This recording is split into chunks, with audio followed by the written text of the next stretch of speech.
The gunshot that split the air of Rico, Colorado that morning in the summer of 1882 was not meant to kill, but it sure as hell got everyone's attention. Grace Vance stood in the middle of Main Street with her father's old revolver smoking in her hand, the bullet having torn a hole clean through the hat of Marcus Weatherby, the mining foreman who had just made the mistake of putting his hands where they did not belong. "You filthy piece of trash," Grace said, her voice steady despite the fury burning in her chest. The sun beat down mercilessly on the dusty street, and a crowd was already gathering outside the saloon and general store. "I challenge you to a duel at high noon tomorrow. You will answer for what you tried to do." Marcus Weatherby stumbled backward, his face pale beneath the dust and sweat. He was a big man, thick through the shoulders, with a reputation for being handy with his fists and quick with his gun. The mining camps around Rico were full of men like him, men who thought the rules did not apply to them when it came to women without husbands or fathers to protect them. "Now hold on," Marcus said, finding his voice and his bluster. "This little filly is crazy. She tried to shoot me over nothing." "Nothing." Grace's voice rose and the crowd murmured. "You cornered me behind the assayer's office. You put your hands on me and said things no decent man would say to any woman, and when I pushed you away, you told me I should be grateful for the attention." The crowd's murmur grew louder. Grace was known in Rico as a respectable woman, 22 years old, who had come to Colorado with her father 3 years ago to open a small newspaper. When her father died of pneumonia the previous winter, she had kept the paper running herself, setting type and writing articles and selling advertisements to keep food on her table. Everyone in town knew Grace Vance, and most of them respected her. Marcus's face reddened. "She's lying." "Women always lie when they do not get what they want." "I am not lying, and I have witnesses," Grace said. She pointed to 2 men standing near the general store. "Tom Henderson and his son were loading supplies nearby. They heard you. They saw you grab me." Tom Henderson, a weathered rancher in his 50s, nodded slowly. "It is true. I heard the commotion and saw Weatherby with his hands on Miss Vance. She was fighting to get away from him." The crowd's mood shifted. Men who had been uncertain now looked at Marcus with disgust. Women whispered behind their hands, their expressions hard. Marcus saw the tide turning against him and changed tactics. "Fine. The girl wants a duel, she will get a duel, but when I kill her tomorrow it will be legal and proper, and no one can say anything against it." "Then we are agreed," Grace said. Her heart was pounding so hard she thought everyone could hear it, but she kept her chin up and her hands steady. "High noon tomorrow in the street. Bring your gun and your courage if you have any." She turned and walked back toward her small office and living quarters above the newspaper, aware of every eye on her. Her legs felt like water, but she made it inside before they gave out.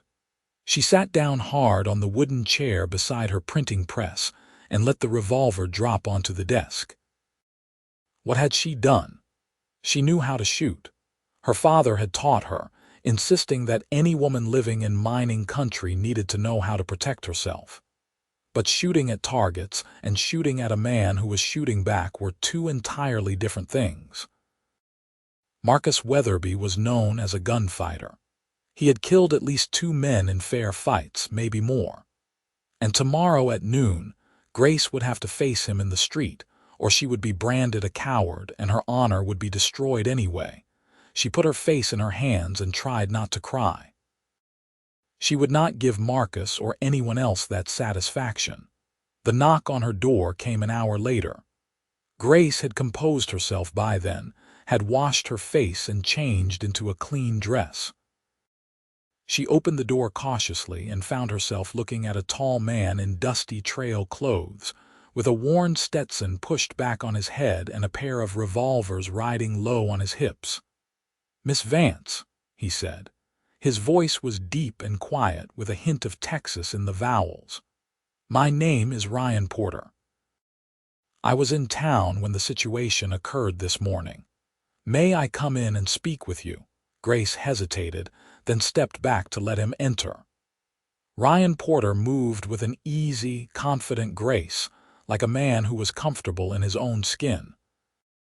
He was perhaps 25 or 26, with dark hair that needed cutting and gray eyes that seemed to take in everything without judging. His face was tanned and weathered, with a strong jaw and a mouth that looked like it smiled easily, though it was not smiling now.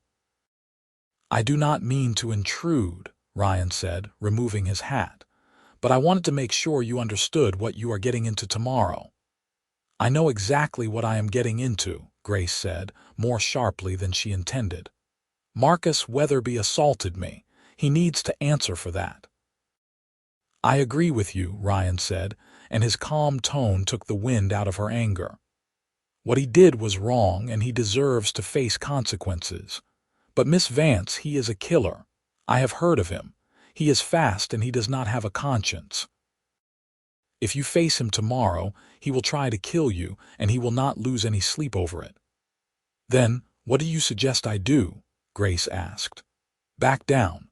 Let him tell everyone I am a liar and a coward. Let every other man in this town think they can put their hands on me without consequences." "No," Ryan said. "I suggest you let me stand in for you." Grace stared at him.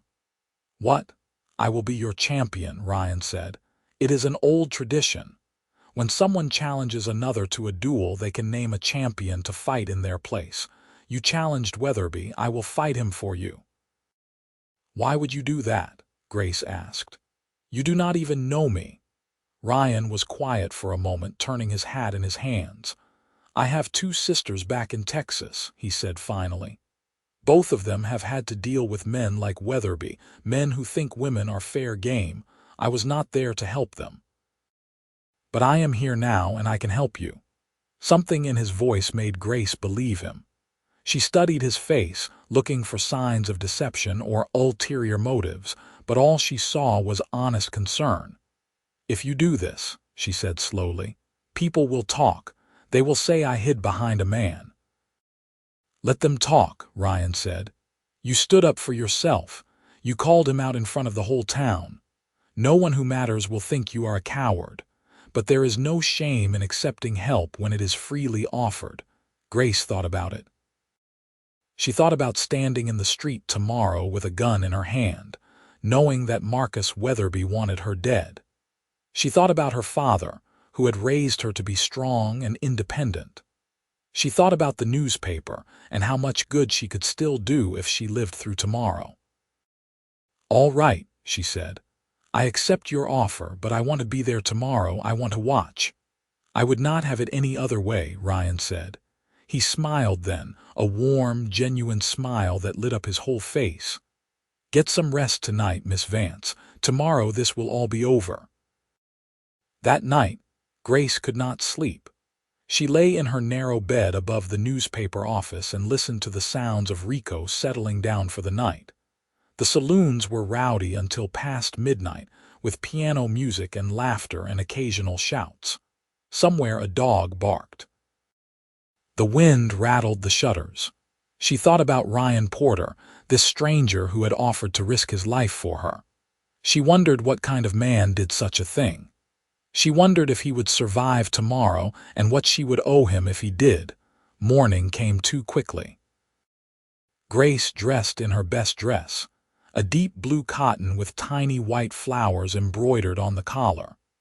If this was going to be a spectacle, she would at least look respectable. She braided her long brown hair and pinned it up, then stood in front of her small mirror and studied her reflection. She had her father's hazel eyes and her mother's stubborn chin. Her mother had died when Grace was 12, back in Missouri, and her father had never remarried. He had poured all his energy into Grace instead, teaching her to read and write and think for herself. She hoped he would be proud of her now, standing up for what was right even though she was terrified. The knock on her door came at 11:30. Ryan Porter stood there in clean clothes, his guns freshly oiled and his face calm. He looked like he was heading to church, not a gunfight. "Are you ready?" he asked. "Yes," Grace said. "Are you?" "I have done this before," Ryan said. "Not exactly this, but close enough. Try not to worry." They walked together to Main Street. The whole town had turned out. Men lined both sides of the dusty street, standing in the shade of the wooden awnings. Women watched from windows and doorways. Children had been sent inside, but Grace could see their faces peeking out from behind curtains. Marcus Weatherby was already there, standing in the middle of the street with his thumbs hooked in his gun belt. He looked confident and mean, with a twist to his mouth that might have been a smile. When he saw Ryan beside Grace, his expression changed. "What is this?" Marcus demanded. "I agreed to duel with the girl, not some hired gun." "I am Miss Vance's champion," Ryan said. His voice carried clearly in the hot, still air. "I stand in her place. If you have a problem with that, you can apologize to her right now and walk away." "I am not apologizing for anything," Marcus snarled. "And I am not backing down from some drifter." "Then we have an understanding," Ryan said. He turned to Grace. "Stand over there by the general store. Stay behind the water trough." Grace nodded and moved to where he indicated. Her mouth was dry and her hands were shaking, but she kept her head high. The crowd parted to let her through, and she felt their eyes on her, judging, curious, sympathetic. Ryan and Marcus faced each other in the street. The sun was almost directly overhead, blazing down on the packed dirt and wooden buildings. Heat shimmered in the air. The town marshal, an older man named Jim Garrett, stepped forward. He looked unhappy about the whole situation, but dueling was legal in Colorado as long as both parties agreed and there were witnesses. "The rules are simple," Marshal Garrett said. "You will stand back to back. I will count to 10. You will each take 10 paces, then turn and fire. The duel continues until one man yields or is unable to continue." "Are the terms clear?" "Clear," Ryan said. "Clear," Marcus said. They stood back to back. Grace could see the tension in Ryan's shoulders, the way his hands hung loose and ready near his guns. Marcus was taller and heavier, but Ryan moved like water, fluid and controlled. "1," Marshal Garrett said. Grace's heart hammered against her ribs. "2." She realized she was holding her breath and forced herself to breathe. 3. The crowd was absolutely silent. Even the horses tied to the hitching post seemed to be holding still. 4. Ryan took his paces steadily, his boots kicking up small puffs of dust. 5. Marcus was counting under his breath, his shoulders hunched. 6. Grace gripped the edge of the water trough so hard her knuckles went white. 7. Somewhere a shutter banged in the wind. 8. Almost there, almost time. 9. Grace saw Ryan's whole body coil like a spring. 10. They both spun. Marcus was fast, his hand a blur as he drew his revolver. But Ryan was faster. His gun seemed to appear in his hand by magic, and the shot rang out before Marcus had even cleared leather. Marcus's gun went flying. He grabbed his hand with a howl of pain, blood streaming between his fingers. Ryan had shot him through the palm, disabling him without killing him. Ryan walked forward slowly, his gun still trained on Marcus. "It is over," he said. "Do you yield?" Marcus was on his knees in the dirt, cradling his injured hand. His face was twisted with pain and rage, but he knew when he was beaten. "I yield," he spat. "Then here is what is going to happen," Ryan said, his voice hard as iron. "You are going to leave Rico, today. You are going to pack your things and ride out, and you are never coming back. If I ever hear that you have touched another woman without her consent, I will find you and I will finish what we started here. Do you understand me?" Marcus nodded, his face gray. "I did not hear you," Ryan said. "I understand," Marcus said through gritted teeth. "Good." Ryan holstered his gun and turned away, dismissing Marcus like he was nothing. He walked over to Grace, who was still gripping the water trough with white knuckles. "It is over," Ryan said gently. "You are safe now." Grace found her voice. "Thank you," she said. The words felt inadequate for what he had just done, but they were all she had. "Thank you so much." "You are welcome," Ryan said. He smiled at her again, that warm smile that made her stomach flutter in a way that had nothing to do with fear. The crowd was murmuring now, talking and pointing. Marshal Garrett came over to officially declare the duel concluded, and to make sure Marcus left town as promised. Several men helped Marcus to his feet, and half carried him toward the doctor's office to get his hand bandaged before he rode out. Grace stood in the street and watched it all happen, feeling like she was in a dream. It had all happened so fast. One moment she was certain she was going to die, and the next it was over, and Ryan Porter was standing beside her like a guardian angel in dusty trail clothes. "Can I buy you dinner?" she asked impulsively. As a thank you, Ryan looked surprised, then pleased. "I would like that very much, Miss Vance." "Call me Grace," she said. "I think you have earned that right."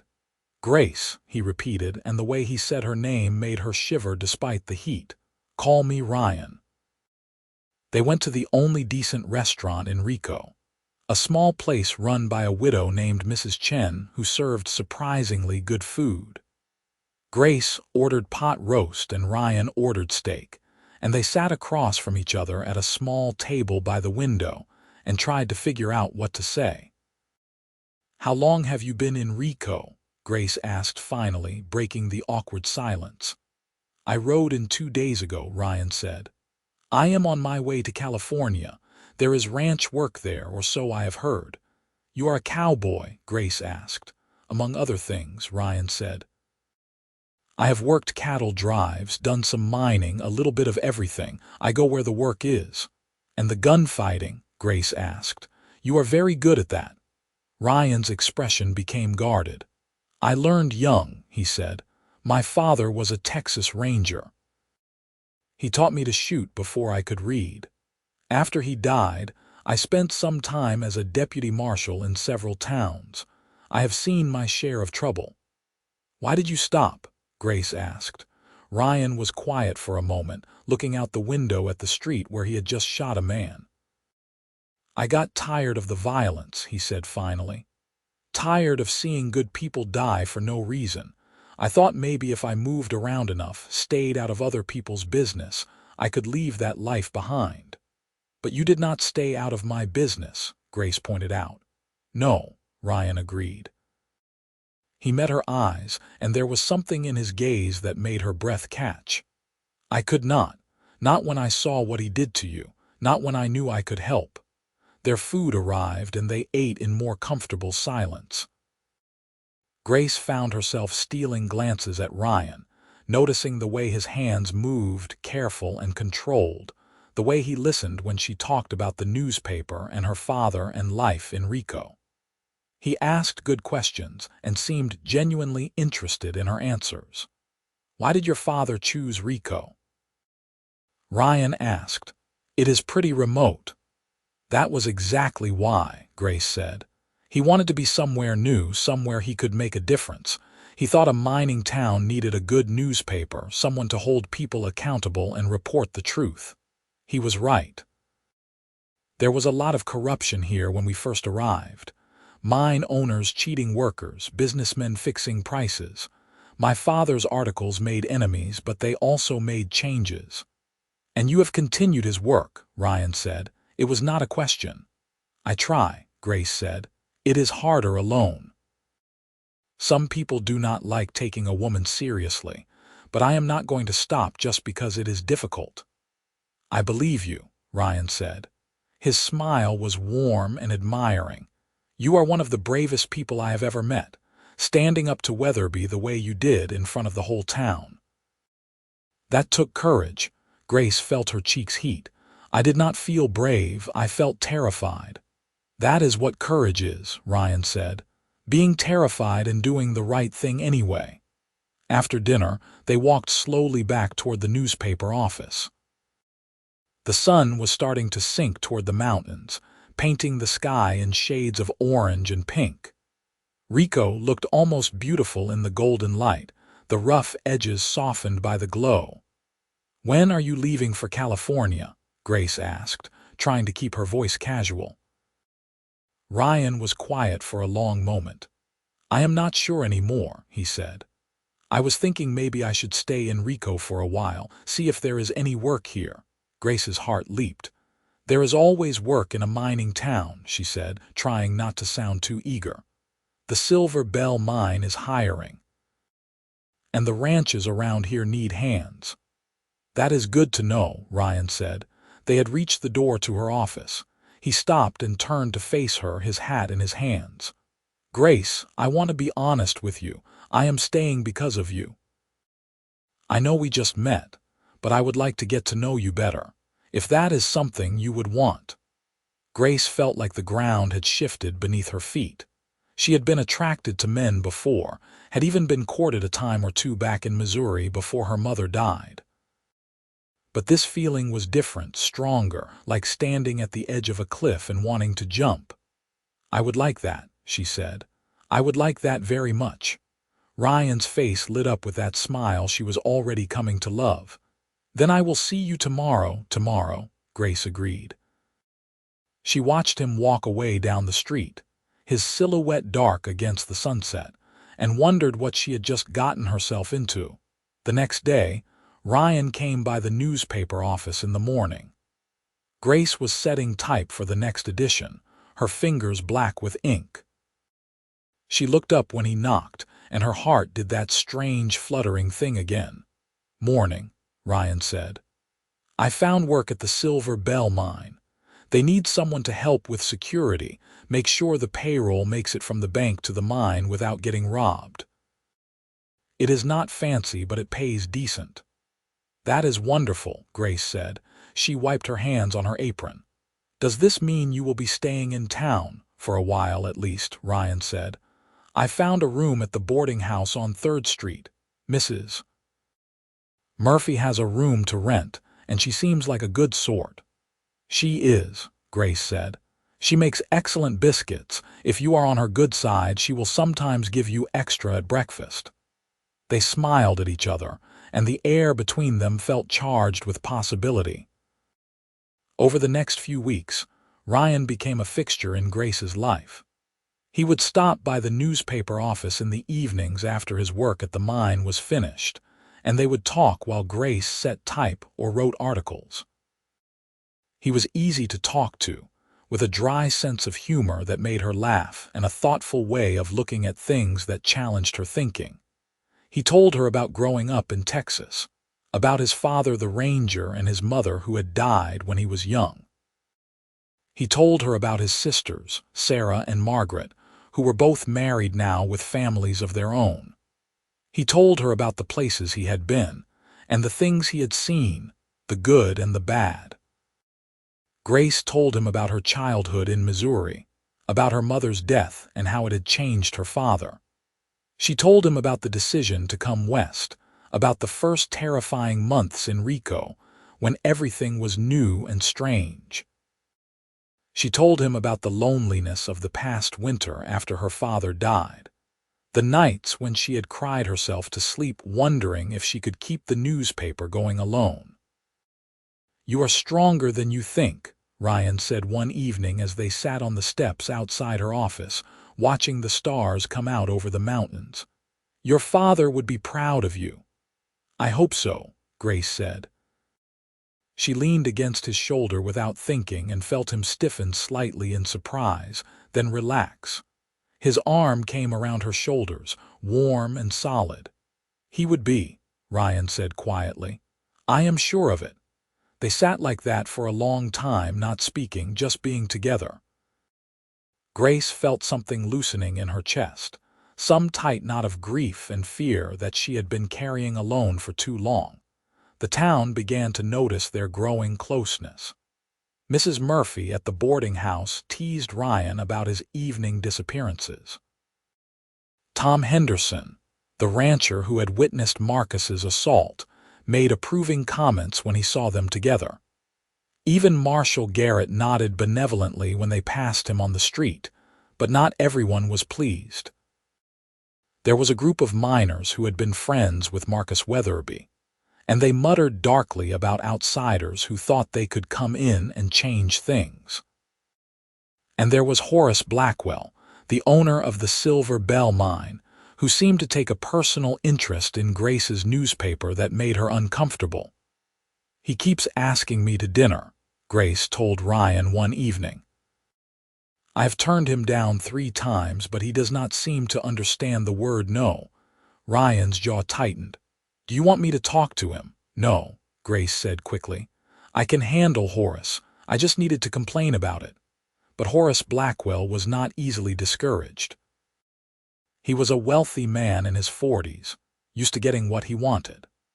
When Grace printed an article questioning the safety conditions in his mine after a cave-in injured 2 workers, Horace came to her office in a fury. "You have no right to print such lies," he shouted, slamming his hand on her desk. "I run a safe operation. Those men were careless." "I interviewed the survivors," Grace said, standing her ground. "They said the support timbers were old and needed replacing. They said they had complained to the foreman multiple times and been ignored." "They are lying to avoid taking responsibility," Horace said. His face was red and his eyes were angry. "You will print a retraction or I will sue you for libel." "Sue me then," Grace said. "I stand by my reporting." Horace leaned across the desk, his voice dropping to a menacing whisper. "You are making a mistake, Grace. A woman alone in this town needs friends, needs protection. You should think carefully about making me your enemy." "Is that a threat?" Grace asked, her voice steady even though her knees were shaking. "It is advice," Horace said, "but I suggest you take it seriously." He left, slamming the door behind him. Grace sat down hard in her chair, her hands trembling. She knew she had just made a powerful enemy, but what choice did she have? The truth was the truth. When Ryan came by that evening and she told him what had happened, his face went dark with anger. "He threatened you," Ryan said flatly. "That is not acceptable." "It is fine," Grace said. "I have dealt with angry mine owners before. Horace is all bluster." But she was wrong. 2 days later, the newspaper office was broken into during the night. Grace came down in the morning to find her printing press smashed, her carefully organized boxes of type scattered across the floor, and her files of past articles torn to pieces. The window had been broken and someone had poured ink all over everything, ruining months of work. Grace stood in the middle of the destruction and felt tears streaming down her face. This was more than she could fix alone. The printing press was expensive, probably more than she could afford to replace. Without it, she could not print the newspaper. Without the newspaper, she had no income. She was sitting on the floor surrounded by ruined papers when Ryan arrived. He took one look at the destruction and his face went hard as stone. "Horace," he said. "Probably," Grace said, "but I cannot prove it. And even if I could, what would Marshal Garrett do? Horace owns half this town." Ryan crouched down beside her and took her hands. "Listen to me," he said. "We are going to fix this. I have some money saved. We can get the press repaired or buy a used one from another town. You are not going to let him win." "Why would you spend your money on my newspaper?" Grace asked. "Because it matters," Ryan said. "Because what you do matters, and because I—" He stopped, his gray eyes searching her face. "Because I care about you, Grace, more than I have cared about anyone in a long time." Grace felt her breath catch. "Ryan." "You do not have to say anything," Ryan said quickly. "I just wanted you to know. I am here and I am not going anywhere and we are going to get through this together." Grace leaned forward and kissed him.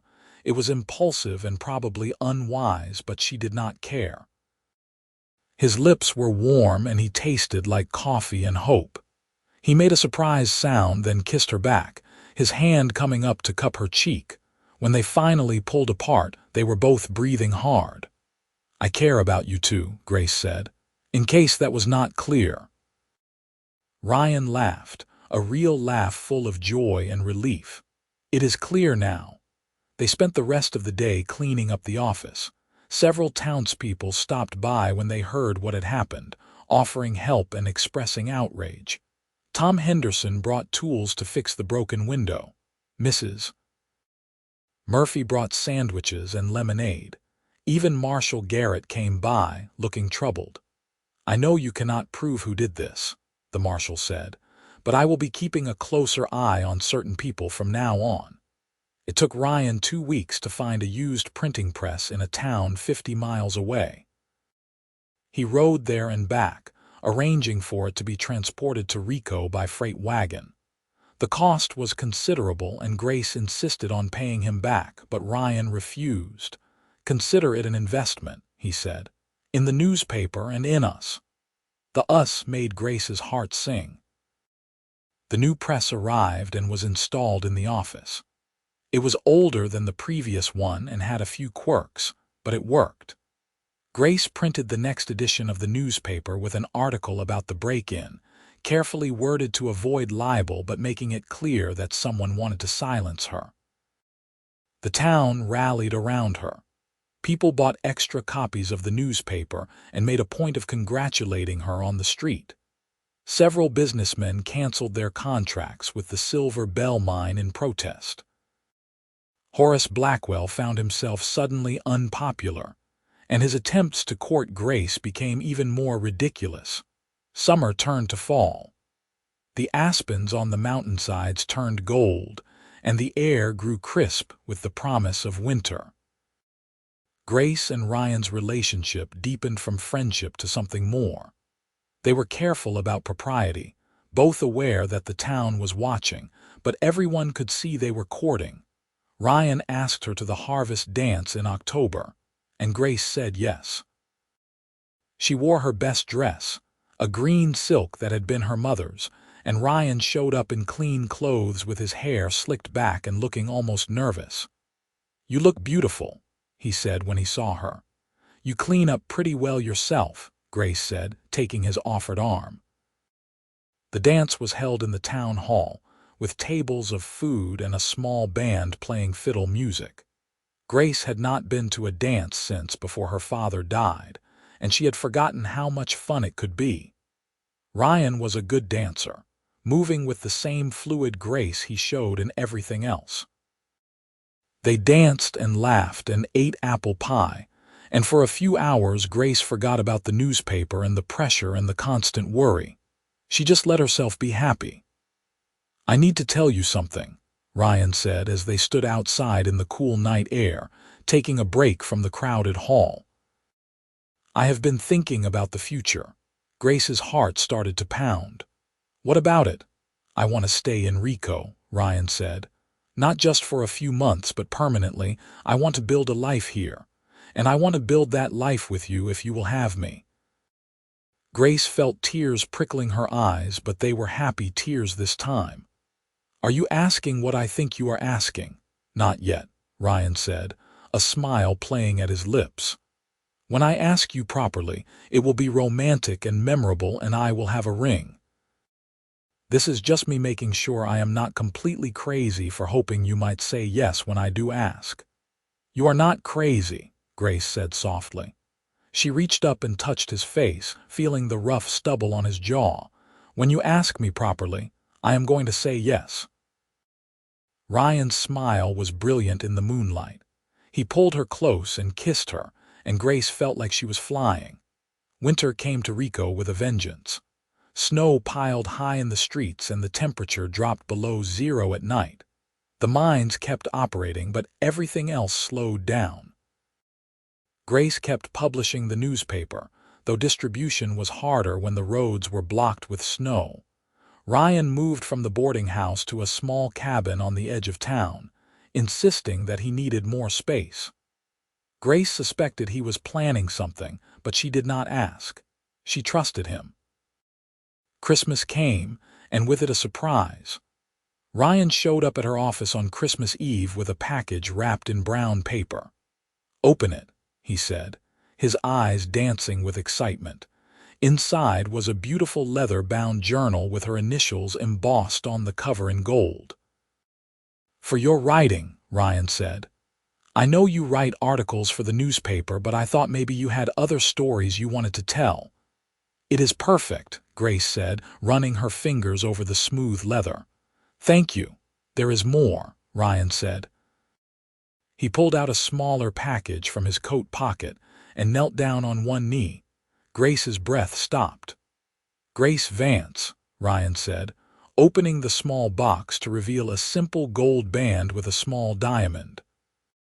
"I know we have only known each other for 6 months, but they have been the best 6 months of my life. You are brave and smart and beautiful, and I love you more than I thought it was possible to love anyone. Will you marry me?" "Yes," Grace said, the word coming out as a sob of joy. "Yes, absolutely yes." Ryan stood up and slipped the ring on her finger, then kissed her while snow fell gently outside the window. Grace felt like her heart might burst from happiness. They were married in February of 1883 in a small ceremony at the church in Rico. Grace wore a white dress that Mrs. Murphy and several other women in town had helped her sew, and Ryan wore a new suit that made him look almost uncomfortable. Tom Henderson walked Grace down the aisle since her father was not there to do it, and Grace tried not to cry. The church was packed with townspeople, all of them smiling and happy. Even Marshal Garrett looked pleased. The only notable absence was Horace Blackwell, who had apparently decided that if he could not have Grace, he at least did not have to watch her marry someone else. "I now pronounce you husband and wife," the minister said, and Ryan kissed Grace to a chorus of cheers and applause. The reception was held at the town hall, with food and music and dancing. Grace danced with Ryan and with Tom Henderson and with Marshal Garrett, and she laughed more than she had laughed in years. This was her town, these were her people, and she was exactly where she was supposed to be. Ryan had been fixing up the cabin in secret, turning it into a real home. When he carried Grace over the threshold that evening, she gasped in surprise. There was new furniture, real curtains on the windows, and a beautiful quilt on the bed that his sisters had sent from Texas. "You like it?" Ryan asked, looking suddenly nervous. "I love it," Grace said. "I love you." That night, in the warmth of their new home with the fire crackling in the hearth, Grace and Ryan made love for the first time. It was tender and passionate and a little awkward, but it was perfect because it was them. Married life suited them both. Grace continued to run the newspaper, with Ryan helping in the evenings with the heavy lifting and distribution. Ryan kept his job at the mine, providing security and building a reputation as someone reliable and trustworthy. They settled into a comfortable routine, working hard during the day and coming home to each other at night. Spring came again, and with it new challenges. Horace Blackwell, frustrated by his loss of influence in the town and angry at Grace and Ryan's success, began spreading rumors. He claimed that Grace's newspaper was biased, that Ryan was a criminal hiding from his past, that their marriage was a sham to cover up some scandal. Most people ignored the rumors, but they still hurt. Grace found herself having to defend her journalism and her character repeatedly. Ryan, who had hoped to leave his violent past behind, found himself being goaded by Horace's men, who tried to start fights with him in the saloon. "He wants you to lose your temper," Grace said one evening after Ryan came home with bruised knuckles from avoiding a fight. "He wants you to shoot someone so he can have you arrested." "I know," Ryan said, flexing his sore hand. "I am trying to be patient, but Grace, there is only so much I can take."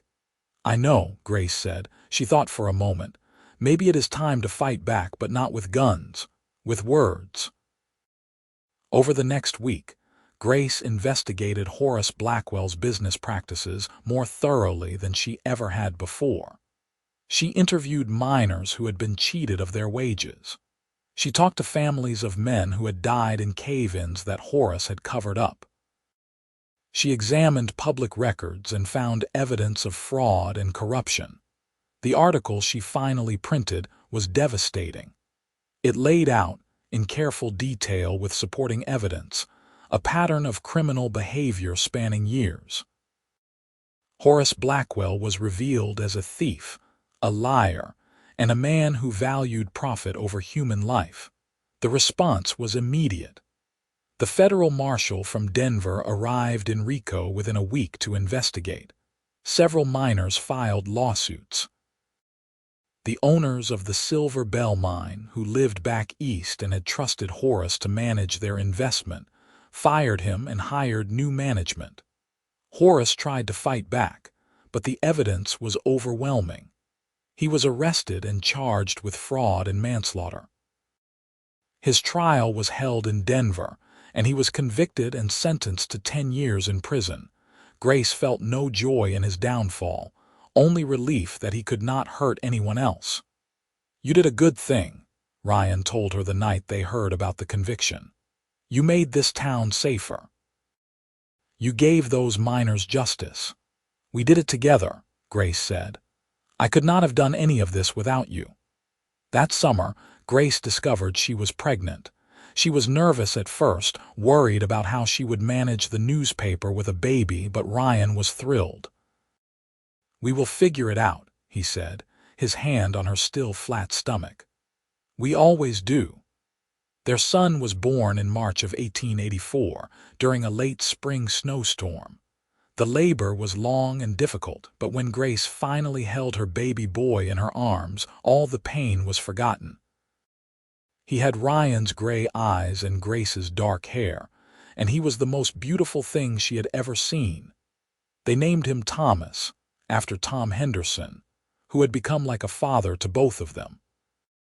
Ryan proved to be a devoted father, walking the floor at night when Thomas cried and changing diapers without complaint. He built a cradle for the baby and installed it in the newspaper office, so Grace could keep working while she cared for Thomas. The town embraced the new family. Mrs. Murphy knitted tiny sweaters. Tom Henderson carved wooden toys.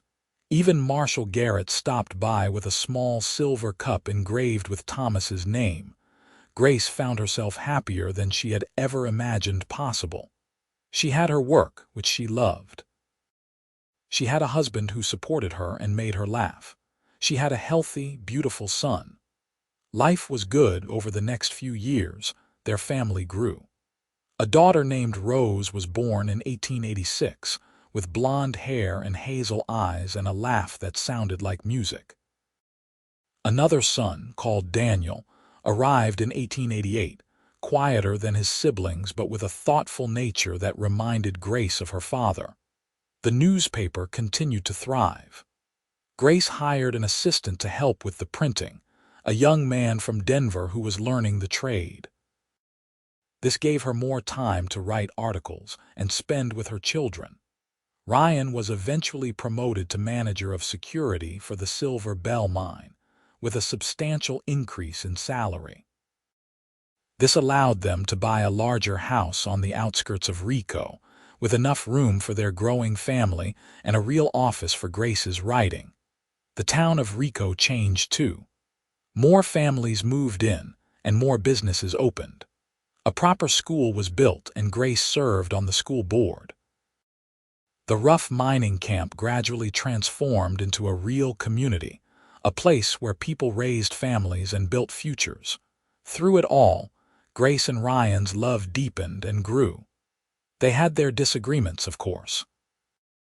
Grace could be stubborn about her work, and Ryan sometimes worried too much about her safety. But they learned to talk through their problems, to compromise and support each other. On their 10th wedding anniversary in February of 1893, Ryan surprised Grace with a trip to Denver. They left the children with Mrs. Murphy and Tom Henderson, and took the train to the city, where they stayed in a real hotel and ate at fancy restaurants and went to the theater. "I wanted to remind you what it was like when it was just us," Ryan said as they lay in the hotel bed, listening to the sounds of the city outside, before children and responsibilities and everything else. "I remember," Grace said, snuggling closer to him, "but I like our life now better. I like the chaos and the noise and coming home to three little faces that light up when we walk in the door." "Me too," Ryan admitted, "but it is nice to have a break sometimes." "It is," Grace agreed. She kissed him softly. "Thank you for this. Thank you for everything. For saving me that day in the street. For standing beside me. For building this life with me." "You saved me too," Ryan said. "I was just drifting before I met you, going from place to place with no purpose. You gave me a reason to stay, to build something permanent. You gave me a home." They made love slowly, tenderly, reconnecting in a way that was harder to do when three children were likely to burst into their bedroom at any moment. When they returned to Rico, their children greeted them with wild enthusiasm. Thomas, now 9 years old, had been taking his role as oldest sibling very seriously. Rose, at 7, chattered non-stop about everything they had done while their parents were gone. And Daniel, 5 years old and missing his 2 front teeth, just wrapped himself around Grace's legs and refused to let go. "I think they missed us," Ryan said dryly, trying to extract Daniel so Grace could walk. "Just a little," Grace agreed, her heart full. The years continued to pass, marked by the ordinary milestones of family life. Thomas graduated from the Rico school at the top of his class and announced he wanted to be a journalist like his mother. Rose discovered a talent for drawing and spent hours sketching the mountains and wildlife around their home. Daniel, quiet and observant, revealed a gift for numbers and helped Ryan with the mine's accounts. Grace continued to publish the newspaper, though she had handed over much of the day-to-day operations to her assistant. She focused on longer, more investigative pieces, and her articles were sometimes reprinted in papers as far away as Denver and San Francisco. Ryan, now in his 40s but still strong and capable, had become one of the most respected men in Rico. He served on the town council and helped mediate disputes. He was known for his fairness and his calm in crisis. Their marriage remained strong. They still made time for each other, still talked late into the night about their dreams and worries. They still held hands when they walked down Main Street, earning indulgent smiles from the townspeople who remembered when they were newlyweds. In the summer of 1895, Grace received a letter from a publisher in New York. They had read her articles and wanted to know if she had ever considered writing a book about her experiences in Rico, about building a life in a mining town and fighting for truth in journalism. Grace was tempted. It would be an honor to be published by a major New York house, but it would also mean spending months focused on writing instead of her family and the newspaper. "What do you think?" she asked Ryan, showing him the letter. Ryan read it carefully. "I think you should do it," he said. "This is a wonderful opportunity, and the children are old enough now that they do not need you every minute. Thomas is 17, Rose is 15, and Daniel is 13. They can help more around the house." "But the newspaper," Grace said, "and you, I do not want to neglect anything." "You would not be neglecting anything," Ryan said firmly. "Your assistant can handle the newspaper for a few months. The children and I can manage the house. Grace, you have spent the last 13 years putting everyone else first. It is time to do something for yourself." So Grace wrote the book. She worked on it in the early mornings before anyone else was awake and in the evenings after dinner. She wrote about coming to Rico with her father, about his death and her grief. She wrote about Marcus Weatherby and the duel, and about Ryan stepping forward to defend her honor. She wrote about their courtship and marriage, about building a life together in the Wild West. The book was published in 1896 under the title A Woman's Voice, Life and Love in the Colorado Mining Towns. It was a modest success, selling well enough that the publisher asked for a second book. Grace was approached by several women's rights organizations to speak at events. They wanted to hear about her experience as a female journalist in the West, about how she had stood up to men like Horace Blackwell and Marcus Weatherby. She gave a few speeches, traveling to Denver and Santa Fe and even once to San Francisco. Ryan accompanied her when he could, proud of his wife's accomplishments, but Grace always came home to Rico. For all the opportunities that might exist elsewhere, this dusty mountain town was where her heart lived. Thomas went off to college in Denver in 1897, studying journalism at a new university there. He wrote letters home full of enthusiasm for his classes and his new friends. Grace missed him terribly, but she was proud of the man he was becoming. Rose announced that she wanted to study art, and Grace and Ryan scraped together the money to send her to an art school in Santa Fe. Daniel, practical and sensible, decided he wanted to study engineering and began working with the mine engineers to learn the trade. The house felt empty with the children gone, but Grace and Ryan rediscovered the joy of being just a couple again. They took long walks in the mountains, went on picnics by the river, and spent quiet evenings reading together by the fire. "Do you ever regret it?" Grace asked one evening as they sat on their porch watching the sunset. "Staying here. You could have gone to California like you planned. You could have had a different life." "Never," Ryan said firmly. He took her hand and squeezed it. "This is exactly the life I wanted. You are exactly who I wanted to spend my life with. I would not change a single thing. Not even the part where you almost got shot defending my honor." Grace teased. "Especially not that part," Ryan said. He pulled her close and kissed her temple. "That was the day my real life began. In 1900, Thomas graduated from college and got a job at a major newspaper in Denver. He met a schoolteacher named Elizabeth, and they were married in a ceremony in Denver that Grace and Ryan attended with tears of joy.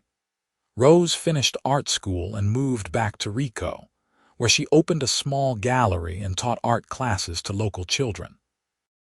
She had inherited her mother's independent spirit and showed no interest in settling down anytime soon. Daniel completed his engineering training and was hired by the Silver Bell mine, working alongside his father. He was serious and dedicated, and the mine owners predicted he would go far. Grace, now in her early 40s, found herself thinking about the future. The newspaper was established and successful, with a staff of 3 assistants handling most of the daily operations. Her book had been well received, and she had published a second one about women's suffrage in the West. Ryan, approaching 50, had slowed down a bit. His hair was streaked with gray, and he complained sometimes about his knees hurting in cold weather. But he was still strong, still the man who had stood beside her in the street all those years ago and offered to fight for her honor. "I have been thinking," Grace said one night as they got ready for bed. "Maybe it is time to step back a little, let the younger people take over more." "Are you thinking about selling the newspaper?" Ryan asked, surprised. "No," Grace said, "but maybe promoting my senior assistant to editor. I could still write articles and oversee things, but let someone else handle the day-to-day stress. And you have been talking about retiring from the mine." "I have," Ryan admitted. "My knees are not what they used to be, and I am tired of working underground. I thought maybe I could do some consulting work, help other mines improve their safety practices." "That sounds perfect," Grace said. She sat down on the bed and looked at him. "We have built a good life here, Ryan. We have raised good children, done work that mattered, been part of this community. I am proud of what we have accomplished. Me too, Ryan said. He sat beside her and took her hand. And I am looking forward to whatever comes next. As long as I am with you, I am happy. They made the changes gradually over the next year. Grace promoted her assistant and stepped back to a more advisory role at the newspaper. Ryan retired from the mine and set up a small consulting business, traveling occasionally to other mining towns to advise on safety improvements. Thomas and Elizabeth had their first child in 1901, a daughter named Grace, after her grandmother. Grace and Ryan traveled to Denver to meet their first grandchild, and Grace cried happy tears as she held the tiny baby. Rose surprised everyone by announcing her engagement in 1902 to a rancher from outside Rico. His name was John Walker, and he was steady and kind and clearly adored Rose. They were married that summer in a lovely outdoor ceremony, with Rose wearing a dress she had designed herself. Daniel, ever practical, married a sensible young woman named Sarah in 1903. She was a teacher at the Rico school, and she and Daniel were well matched in their serious, thoughtful natures. As their children built their own families, Grace and Ryan settled into a comfortable retirement. They traveled some, visiting their children and grandchildren. They spent time on projects they had never had time for before. Ryan learned to build furniture, and Grace wrote her third book, a novel this time instead of non-fiction. The town of Rico continued to change around them. The mines played out eventually, as everyone knew they would. Some people moved away, but many stayed, finding new ways to make a living. Rico transformed from a mining town into a small mountain community, quieter than it had been but still vibrant and alive. Grace and Ryan watched these changes with interest, but not sadness. They had lived through Rico's most dramatic era, had been part of shaping the town into what it was. Now, it was time to let the next generation take over. In the spring of 1910, Grace and Ryan celebrated their 27th wedding anniversary. Their children threw them a party at the town hall, inviting everyone in Rico. It seemed like the whole town showed up. People gave speeches about Grace and Ryan's contributions to the community. Tom Henderson, now in his 80s and moving slowly, got up and told the story of that day in 1882 when Grace had challenged Marcus Weatherby to a duel. And then this young cowboy stepped forward, Tom said, gesturing to Ryan. And he said he would stand beside her, would fight for her honor. And that is what he has done every day since. He has stood beside her, supported her, loved her. They have built something beautiful together, and this town is better for it. There was loud applause, and Grace felt tears streaming down her face. She looked at Ryan and saw that he was crying too. "Thank you," Grace said when the applause died down. "Thank you all for being part of our lives, for welcoming us into this community and supporting us through everything. Rico is home, and you are family." That night, back in their comfortable house on the edge of town, Grace and Ryan sat on their porch and watched the stars come out over the mountains. 27 years, Grace said softly. "It feels like yesterday and forever ago at the same time." "I know what you mean," Ryan said. He had his arm around her shoulders, and she leaned into his warmth. "Do you remember what you were thinking that day when I offered to fight for you?" "I thought you were crazy," Grace admitted with a laugh. "I did not understand why a stranger would risk his life for someone he did not even know. I thought maybe you had ulterior motives. I just could not stand by and watch you get hurt," Ryan said. "Something about you, even from that first moment, called to me. I had to help you." "I am glad you did," Grace said. "I am glad you stayed. I am glad you loved me." "Loving you has been the easiest thing I have ever done," Ryan said. He kissed the top of her head. "You made me believe in happy endings." They sat in comfortable silence for a while, listening to the night sounds. An owl hooted somewhere in the trees. The wind whispered through the pines. The creek that ran behind their property bubbled and sang. "I have been thinking about something," Grace said eventually. "About that day, about everything that has happened since, and I realized something important." "What is that?" Ryan asked. "When I challenged Marcus to that duel, I thought I was fighting for my honor, for my right to be respected and taken seriously. And I was. But I was also fighting for something bigger. I was fighting for the right to choose my own life, to not be defined by what men thought I could or could not do." "You won that fight," Ryan said. "I did," Grace agreed. "But I could not have won it alone. When you stepped forward and said you would fight for me, you were not taking away my agency or treating me like I was helpless. You were standing beside me, adding your strength to mine. You were showing me that I did not have to face everything alone." Ryan was quiet for a moment.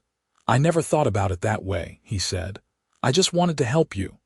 "I know," Grace said. She turned to look at him, this man who had changed her life so completely.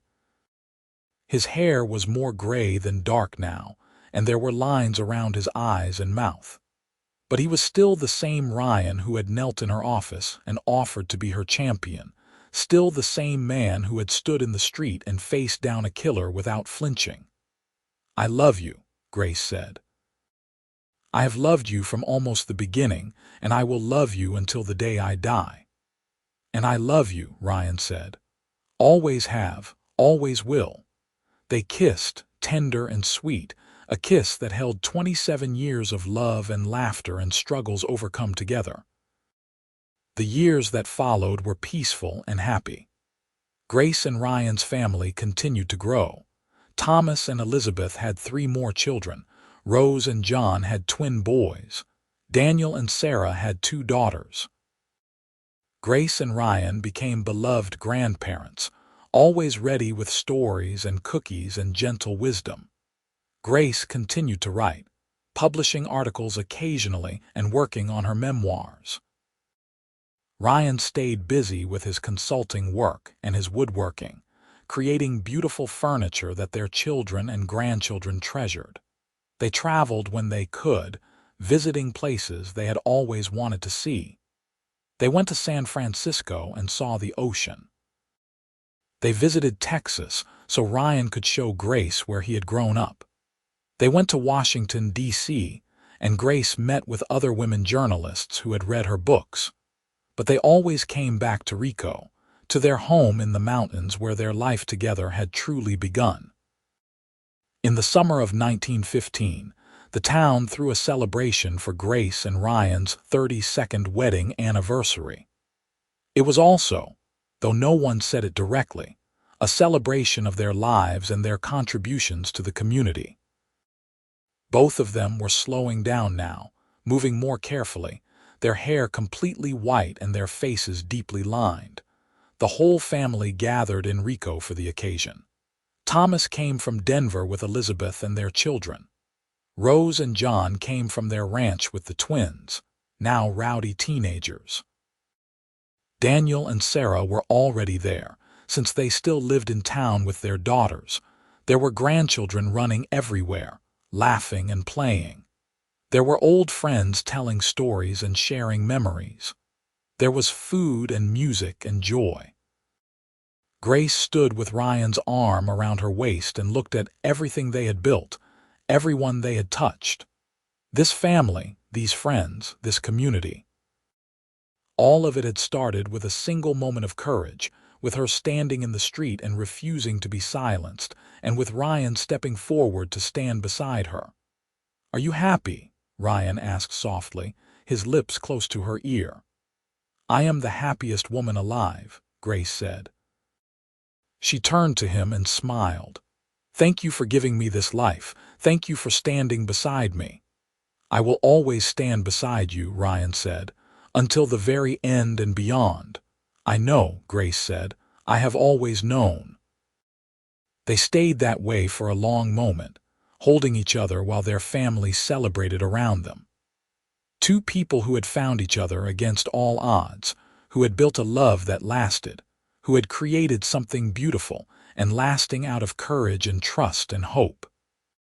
The sun was setting over the mountains, painting the sky in brilliant shades of orange and pink and purple. Grace looked at that western sky, the same sky she had seen on her first day in Rico all those years ago, and felt a deep sense of peace. This was home. This was love. This was the life she had chosen and fought for and cherished every single day, and it was enough. More than enough. It was everything.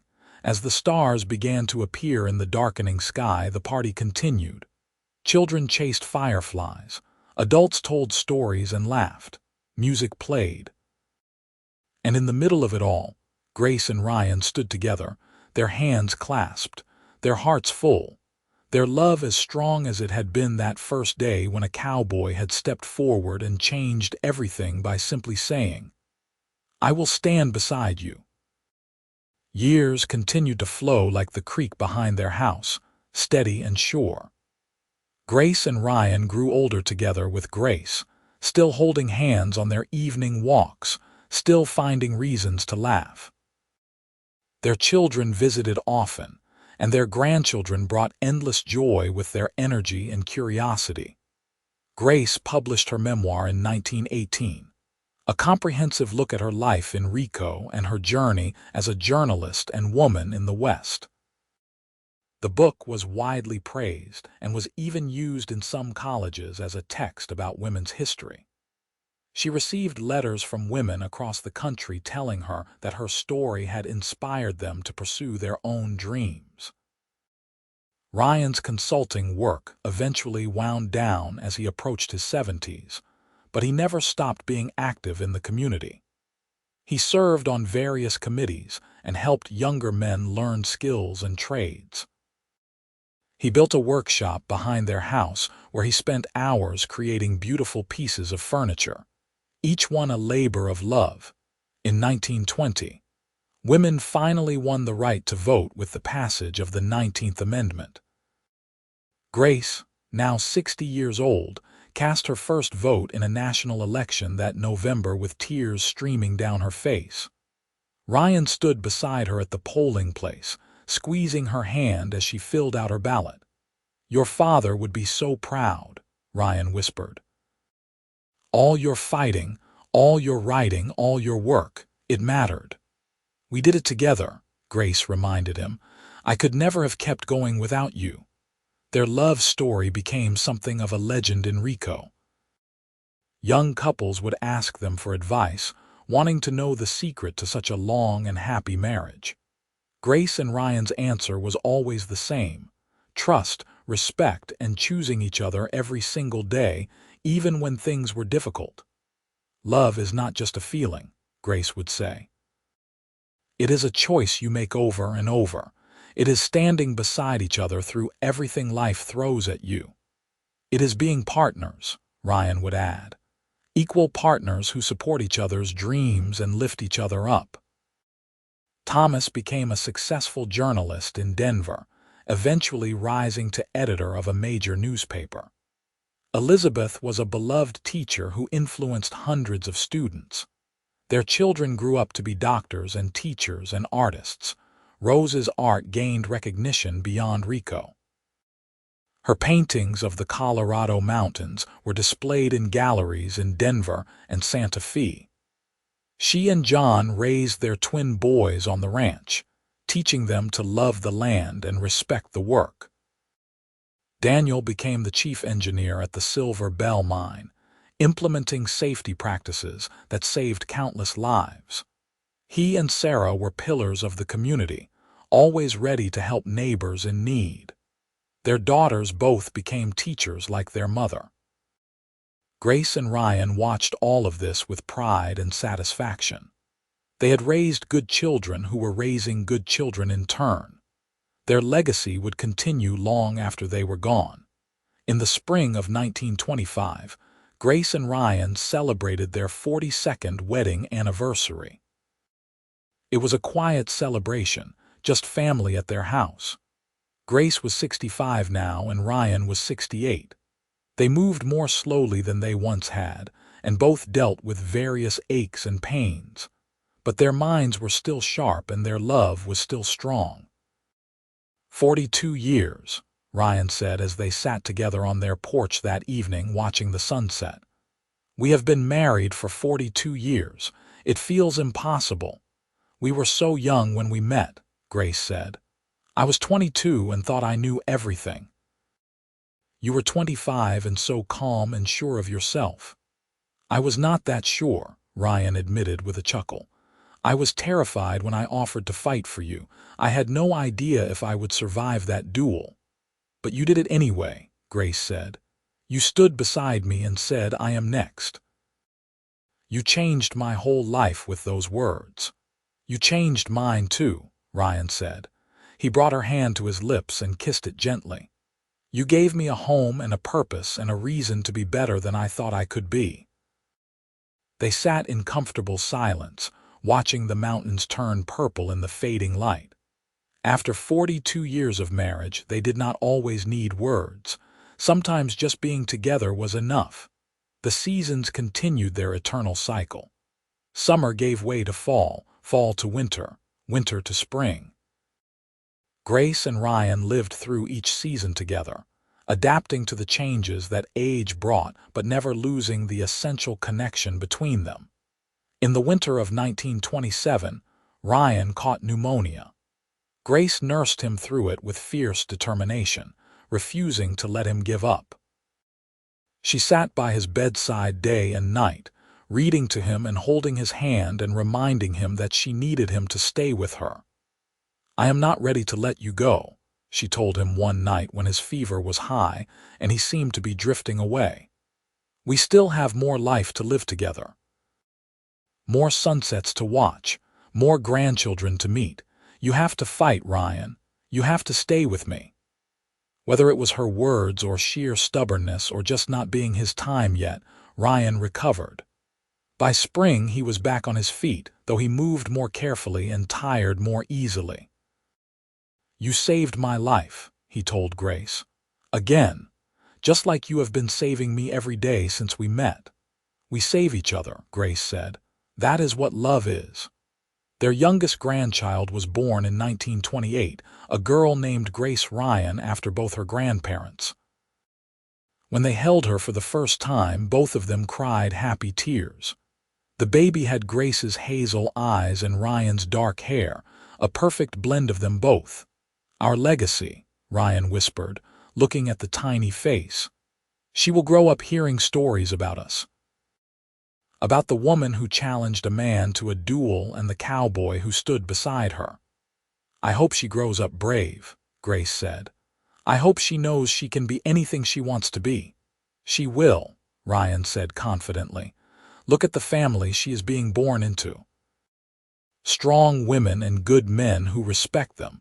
She could not ask for better. The years grew shorter as Grace and Ryan entered their 70s.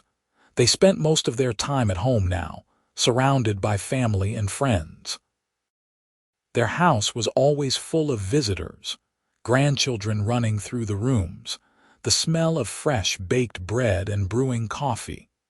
Grace still wrote occasionally, though her hands were gnarled with arthritis and typing was difficult. She dictated some of her stories to her granddaughters, who carefully wrote down her words. She wanted to preserve the history of Rico and the early days, wanted future generations to know what life had been like. Ryan spent his days in his workshop, moving slowly but still creating beautiful things. Each piece of furniture he made was given to a family member with love and blessing. He wanted to leave something tangible behind, something that would last. In the summer of 1932, the whole family gathered in Rico for a massive reunion. It had been years since everyone had been together in one place. Children who had moved away for work or school came home. Grandchildren brought their friends. The house overflowed with people and noise and love. Grace, now 72, sat in a comfortable chair on the porch and watched the chaos with deep contentment. Ryan, 75 and moving with a cane, sat beside her holding her hand. We did good, he said, his voice rough with age and emotion.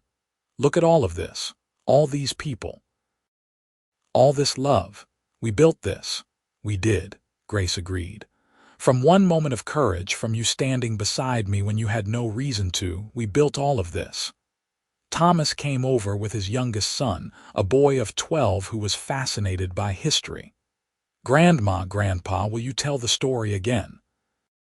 About the duel. Grace and Ryan exchanged glances and smiled. They had told this story 100 times, but it never got old. "Well," Grace began, "it was the summer of 1882, and I was a young woman running a newspaper in Rico. A man named Marcus Weatherby assaulted me, and I challenged him to a duel.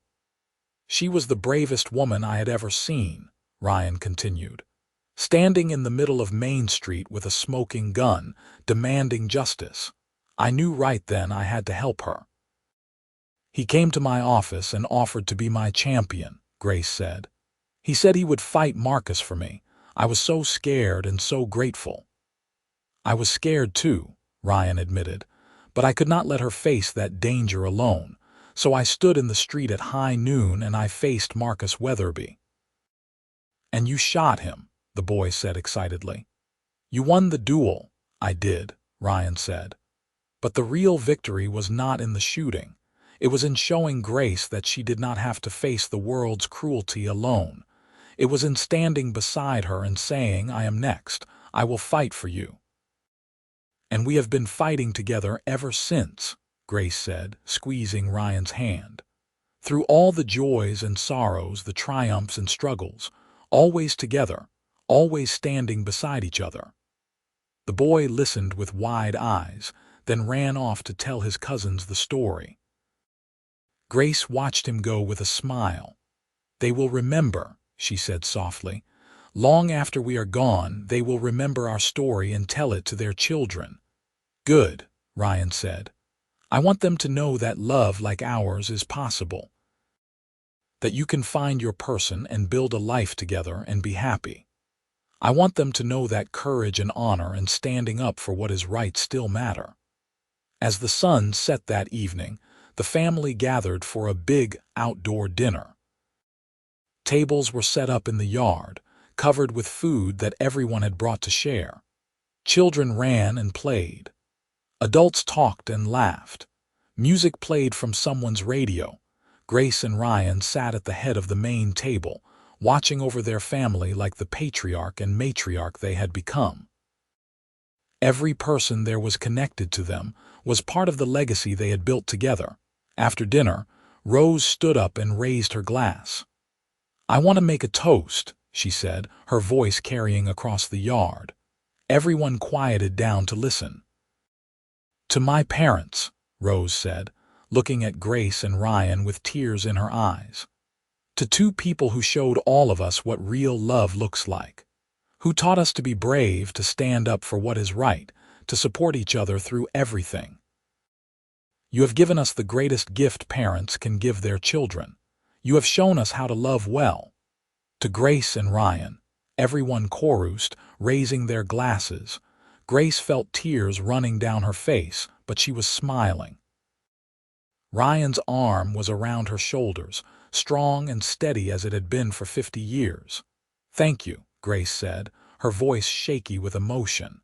"Thank you all for being here, for being part of our lives. We love you all so much." The party continued late into the night. Eventually the children went to bed, and then the adults began drifting off to the various rooms and hotels where they were staying. Grace and Ryan were finally alone on their porch, looking up at the stars. "That was perfect," Grace said. "One of the best days of my life."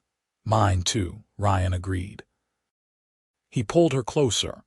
"Grace, I need to tell you something." She heard the seriousness in his tone and looked up at him. "What is it?" "I have been thinking about the future," Ryan said slowly.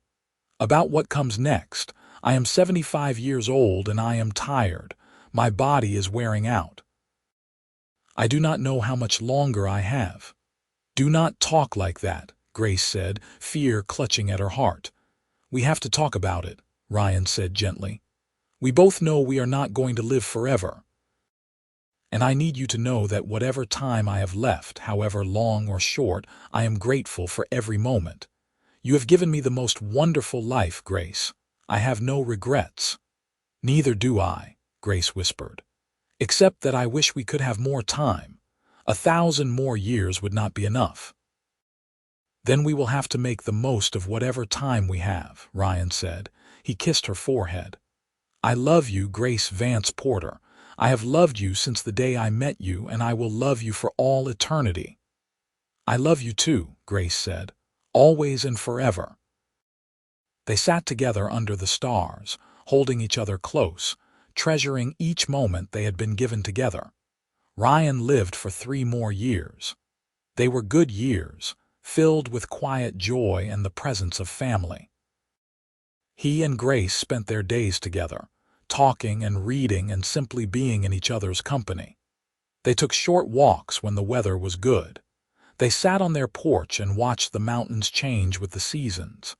In the spring of 1935, Ryan's heart began to fail.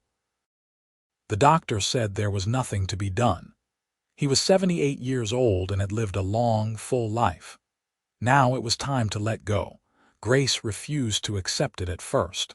She had saved him from pneumonia before. Surely she could save him again.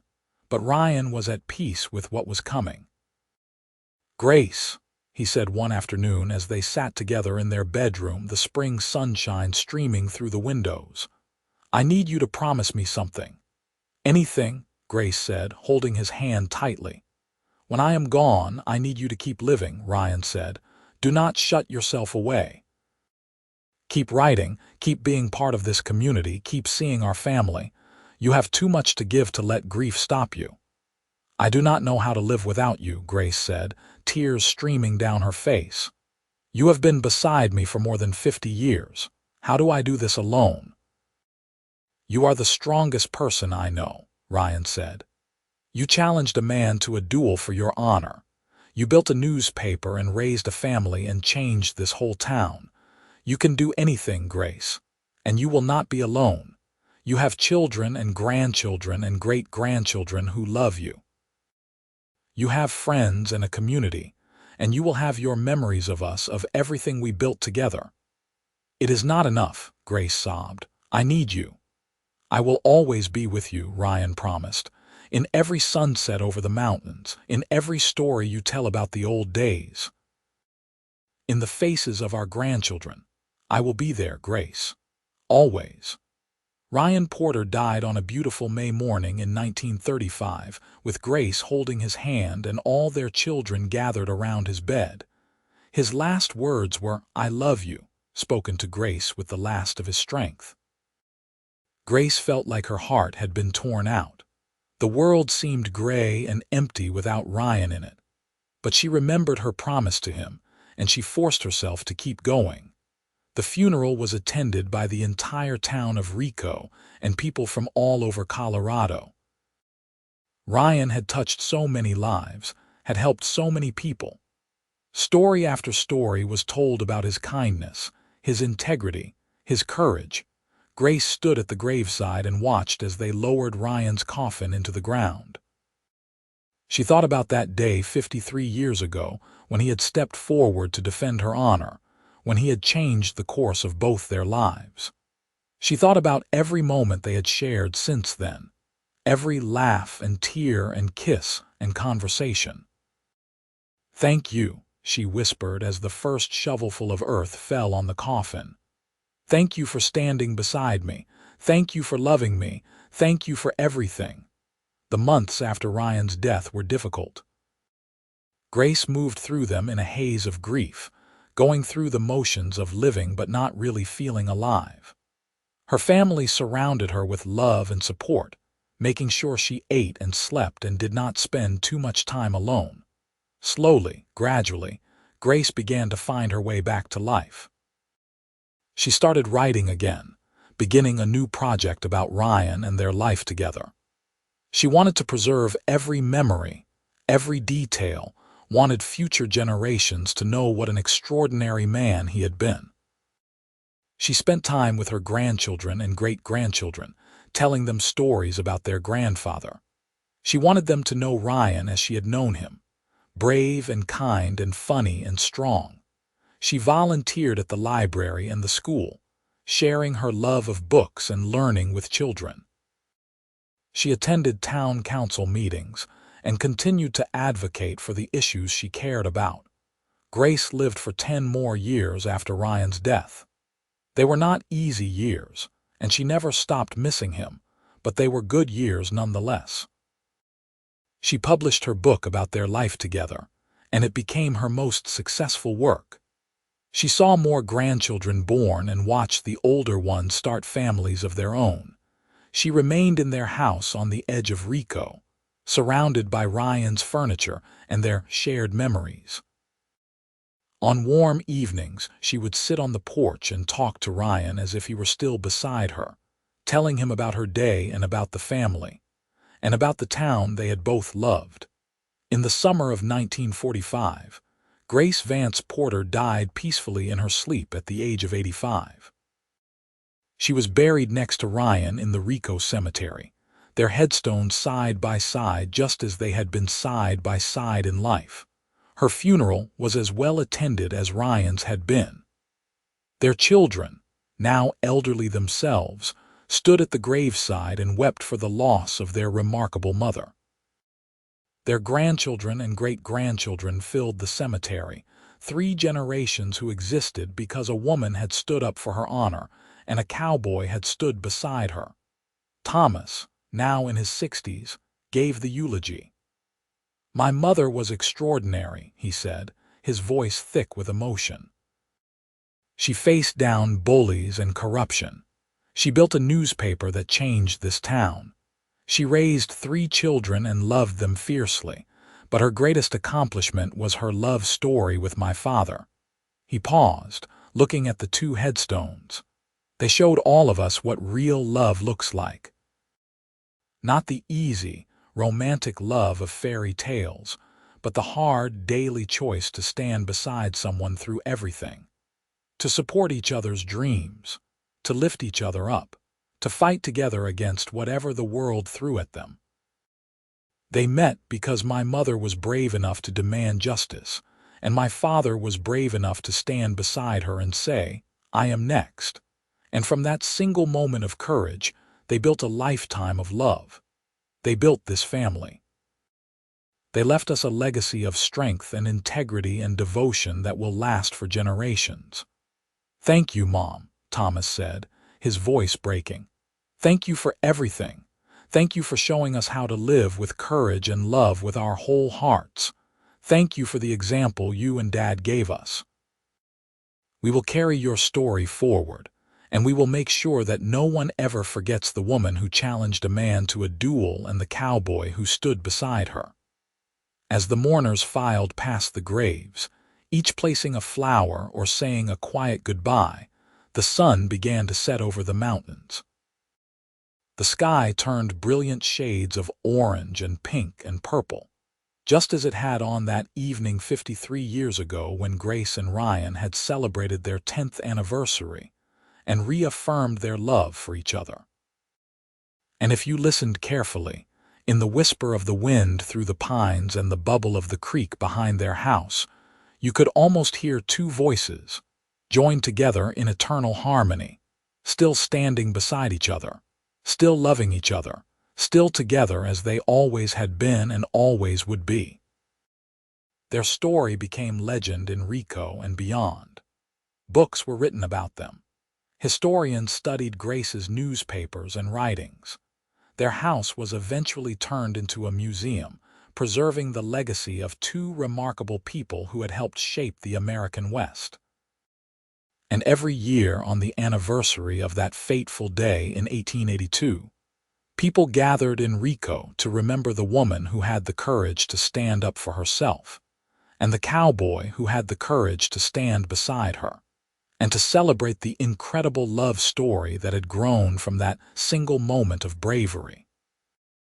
Their love had conquered time, had built a legacy that would never be forgotten, had proven that true courage is not facing danger alone, but having the wisdom to accept help when it is offered, and the strength to stand together against whatever comes. Grace and Ryan Porter's story lived on, inspiring generation after generation to be brave, to stand up for what is right, to love with their whole hearts, and to remember that the greatest adventures in life begin when two people choose to stand beside each other and face the world together.